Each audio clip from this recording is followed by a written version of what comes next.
Common wisdom in the games industry is that it's risky to have a female lead, as games with a female lead are harder to sell than those with a male lead.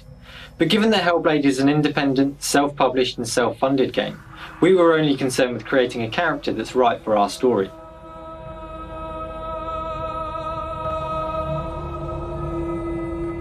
Several months ago I came across an article about a Celtic goddess that had just been discovered. They found a 1600-year-old shrine with various offerings inside, some of which read something like, "To the goddess Senua, we willingly fulfilled our vow." I loved the name Senua and I loved the mystery behind it. We would never know who she was, what her story was, but that's what sparked the idea.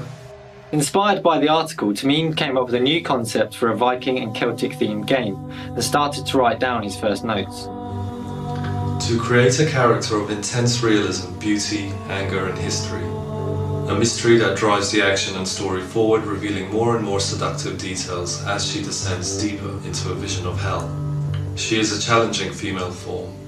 Not sexy, not skimpy, not young, not skinny, yet stunning, compelling and believable. With this brief, Alex started working up some concepts. Some were too game-like, some were too fantastical. But eventually, he arrived at two illustrations, a full body shot and a portrait that really captured the essence of the character. In Celtic culture, women fought alongside men, often leading them into battle. And in northern Britain, a collection of Celts called the Picts, also known as the Painted People, were considered fierce barbarians by the Romans, who built an 80-mile-long wall from coast to coast called Hadrian's Wall just to keep them at bay.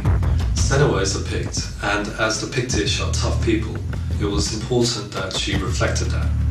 To realise Senua as a tough Celtic barbarian, we got Stu on board to join the team as art director.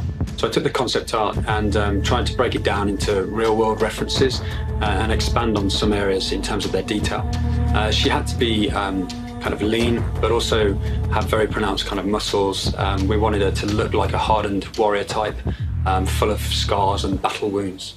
From here, Claire took it and the brief was to do kind of a 3D concept quite quickly, just stuck it in ZBrush and sculpt something up that we can iterate on quickly and move around and really get a feel for the character. Stu started prototyping ideas on how to create organic materials in real time, such as fur, cloth and hair that can react to the wind and animation. These are all things that are very difficult to achieve in engine, but add greatly to the believability of the character. Both Craig and Stu also tried out a new face scanning method using a member of the team. This was to create a more realistic looking character for the release of our Hellblade teaser trailer. I used a process called photogrammetry to record Melina. Essentially, we take a lot of photographs from different angles and then reconstruct them to create a 3D model and a texture map. So I scanned in her pores and her wrinkles in 3D, and this gave us a really nice interaction with the lighting and made her skin feel much more lifelike and natural. Scanning a real-world face and using it directly in the game can lead to the uncanny valley effect, where a face doesn't feel natural or believable in the context of the CG world. But it did give Stu an excellent base from which to sculpt Senua's unique face.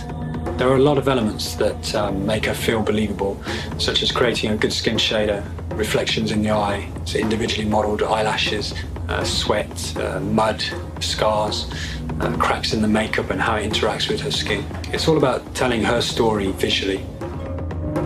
While doing research, I was fascinated by an island of Scotland called Orkney.